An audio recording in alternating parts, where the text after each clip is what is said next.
ہمارے چینل تبلیغ T V کو ضرور سبسکرائب کریں اور نئی اپڈیٹس کے لیے گھنٹی کے بٹن کو ضرور دبائیں۔ میں گلشن اقبال میں کلینک میں گھر والوں کو لے کے گیا، کہیں کوئی لیڈی ڈاکٹر تھی، گھر والوں کا علاج کروانا تھا ڈینٹسٹ وغیرہ سے، تو دو خواتین ایسے موقع پر نا بالکل ایسے لوگوں سے میرا واسطہ پڑتا ہے جو نہ بیان سنتے ہیں، بالکل ایک آزاد خیال، اس سے مجھے لوگوں کا مائنڈ پڑھنے کا موقع ملتا ہے کہ لوگوں کے دل میں کیا ہے۔ بھائی علماء تو عمومی ایک مخصوص طبقے میں رہتے ہیں نا، ہم تو ہر جگہ جاتے ہیں، بہت سے علماء بھی ہر جگہ بھی جاتے ہیں، ان کو بہت معلومات ہوتی ہیں، لیکن میں بھی جاتا ہوں ہر جگہ۔ تو میں وہاں بیٹھا ہوا ہوں تو وہ دو خواتین تھیں، خواتین کیا لڑکیاں تھیں، وہ بیٹھی ہوئی تھی، تو انہوں نے مجھ سے آ کے ایک بات پوچھنا شروع کی۔ مجھے انہوں نے کہا کہ آپ یہ بتائیں کہ خواتین کا جاب کرنا کیسا ہے اسلام میں؟ میں نے کہا پسندیدہ کام بولو بھائی نہیں ہے۔ میرے گھر والے ساتھ تھے، کہیں آپ اس کو کسی نیگیٹو یا فری ہونے کی طرف، بیگم کے ساتھ ہوتے ہوئے انسان کبھی کسی خاتون سے فری ہونے کا تصور بھی نہیں کر سکتا، پوری زندگی بھگتنا پڑتا ہے اس کو، یہ بتا دوں آپ کو، اس لیے میرے کیریکٹر پہ شبہ نہ کریں، سمجھ رہے ہو؟ کیونکہ اب یہ آپ کو بتا رہا ہوں، بیگم کی موجودگی میں کسی کی طرف آنکھ اٹھا کے بھی دیکھ لی نا، ساری زندگی اللہ کے سامنے روتے رہو گے، توبہ اللہ معاف کر دے گا۔ بیگم آپ کو وہ کہے گی یہ بندہ ٹھیک نہیں ہے، یہ بتا دوں، اس لیے بیگم موجود نہ ہو تو بھی غلط ہے، لیکن اس کا توبہ کا آپشن ہے، ٹھیک ہے نا۔ بیگم کی موجودگی میں وہ جب بھی آپ اس کے ساتھ ہوگے وہ ہمیشہ آپ کی پر نظر رکھے گی، اور وہ بڑی خواتین بڑی ہوشیار ہوتی ہیں اس معاملے میں، وہ شو ایسے کرتی جیسے ہم نہیں دیکھ رہے، لیکن وہ پورا دیکھ رہی ہوتی ہیں۔ جیسے کوئی لڑکی آئے گی، خاتون آئے گی نا سامنے سے، کوئی بغیر اسکارف کے، فوراً اس کو اپنا پھر دیکھ رہی ہوتی ہیں، بندہ کدھر دیکھ رہا ہے، یہ بہت ہوشیار ہوتی ہیں، یہ پورا ٹریس کر رہی ہوتی ہیں، کہ تو بہت احتیاط کی ضرورت ہے، سمجھ رہے؟ تو گھر والے بھی تھے، تو وہ دو لڑکیاں تھیں، وہ گلشن اقبال کی، وہ آ کے کہنے، بلکہ شاید ڈیفینس کی تھیں، وہ کہنے لگی کہ ہم نہیں جاب کرنا چاہتے، ہماری خاندان کی جتنی خواتین ہیں اور لوگ ہیں ہمیں ٹارچر کر رہے ہیں کہ جاب کرو۔ حالانکہ ان کے بیان سے پتہ چلا کہ ایجوکیٹڈ فیملی سے ان کا تعلق ہے اور مالدار فیملی سے ان کا تعلق۔ تو میں نے کہا کیوں فورس کر رہے ہیں آپ؟ انہوں نے کہا ہم ذہنی طور پر اس کو کہہ، حالانکہ وہ نہ پردہ کرتی نہ کوئی نماز کی بہت زیادہ پابند، لیکن ان کے ہمارا ذہن اس کو قبول، دونوں بہنیں تھیں، ہمارا ذہن اس کو قبول نہیں کرتا کہ اگر ہم نے جاب کی تو ہمارے لیے جو رشتہ آئے گا وہ ہماری جاب دیکھ کے آئے گا، اور ساری زندگی پھر ہمیں اپنے شوہر کے ساتھ۔ کتنی اللہ نے سینس دی۔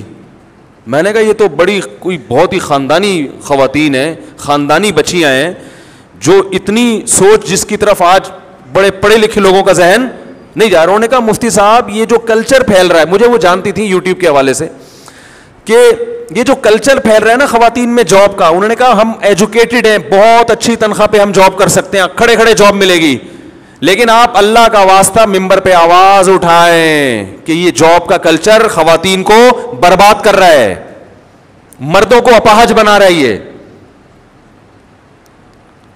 کیونکہ جب جاب سب کریں گی تو مردوں کو پھر ایسی بیوی چاہیے جو کیا کرنے والی ہو۔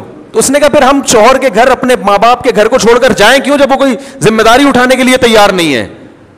تو میں نے تو اپنے پھر جو واقعات میں نے صبح شام ہم دیکھتے ہیں سنتے ہیں وہ بیان کرنا شروع کر دیے۔ میں نے کہا بھائی ہمارے پاس جو کیسز آ رہے ہیں وہ کیسز صرف اتنے نہیں ہیں جتنا آپ بیان کر رہی ہیں کہ جاب کروا رہے ہیں، تھوڑے دنوں میں مرد اپاہج ہو کے گھر میں بیٹھ جاتا ہے، اور ایک آدھ بچہ ہو جائے نا پھر عورت کی مجبوری ہے شوہر کے ساتھ رہنا، پھر عورت کی مجبوری ہے۔ تو اب اگر کوئی بچی کہے گھر میں کہ میں نے جاب نہیں کرنی ہے تو اسے کیا تانے ملیں گے؟ انہوں نے یہی کہا کہ ہمیں لوگ کیا کہتے ہیں، پاگل ہو گئے، دماغ خراب ہو گیا، تمہاری تو اتنی اچھی تنخواہ، تم شوہر کے مجبور کیوں ہو رہی ہو ہیں؟ یعنی تم شوہر کی آمدن سے کیوں کھاؤ گی؟ اپنا کماؤ، اپنا کھاؤ۔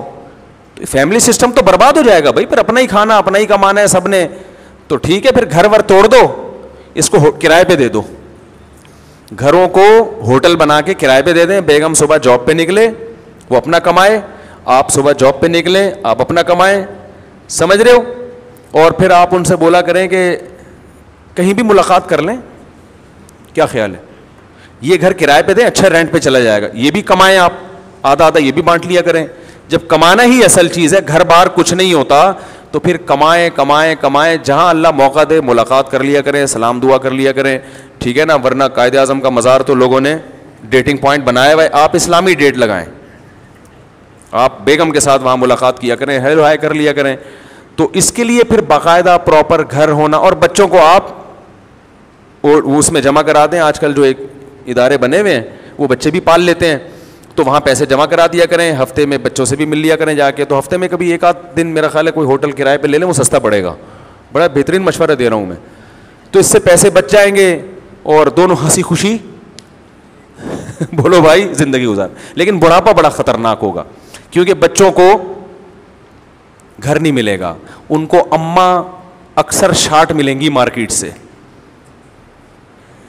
ماں کا تو بچپن میں ہی ریلیشن ہوتا ہے. ہمیں یاد ہے ہم جب گھر میں آتے تھے اسکول سے, سب سے پہلے امی کہاں ہیں.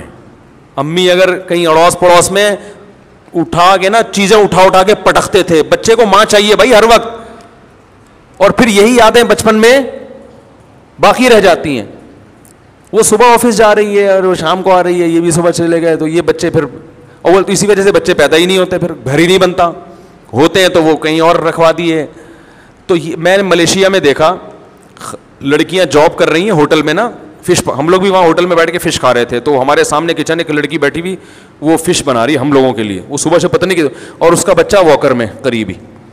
میں نے کہا ان کم بختوں کو دیکھو, جو عورت گھر میں صرف اپنے شوہر اور بچوں کے لیے فش پکائے یہ ظلم ہے, اس کو کہتے ہیں قید خانے میں ڈال دیا. اور جو بیچاری بچہ بھی پال رہی ہے اور وہ بچہ تھوڑی تھوڑی میں روتا تو واکر ہلاتی, اور صبح سے سینکڑوں لوگوں کے لیے فش بنا چکی ہے, یہ آزادی ہے. یہ کیا ہے؟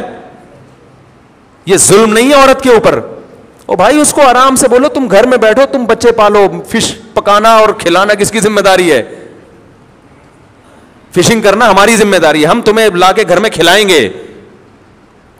لیکن اس قسم کی باتوں کو لبرل لوگ پاگل پن اور دیوانہ پن کہتے ہیں یہ پرانے زمانے والی باتیں, یہ مولوی لوگ زمانے کے حساب سے چل ہی نہیں سکتے. تو جو تانا محمد صلی اللہ علیہ وسلم کو دیا گیا, آج وہ تانا براہ راست نبی کو تو نہیں دیا جا رہا, لیکن نبی کی تعلیمات کو فالو کرنے والوں کو مجنون اور دیوانگی کا تانا آج بھی دیا جا رہا ہے. تو جیسے قلم اور اس کی تحریریں گواہ ہے کہ محمد صلی اللہ علیہ وسلم دیوانے نہیں ہیں, اسی طرح یاد رکھو قلم اور اس کی تحریریں اس بات کی بھی گواہ ہے کہ جو نبی کو فالو کرنے والے ہیں وہ پاگل اور دیوانے نہیں ہیں.